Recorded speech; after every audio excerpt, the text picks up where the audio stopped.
What's up, YouTube? Justin here, back at it again with another unboxing. Today, I got a package from AutoZone.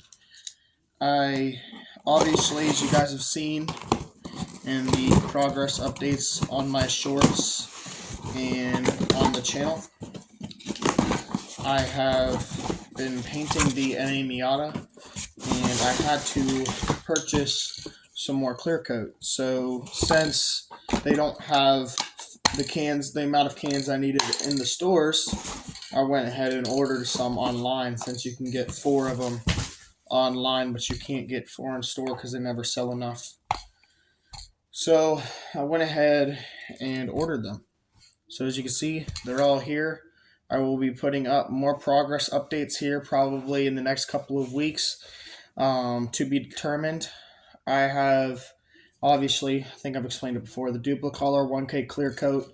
Got the extreme pearl finish, so it leaves a little bit of a sparkle in the red, which is exciting. But that's it for today. Like, comment, subscribe. I'll see you next video.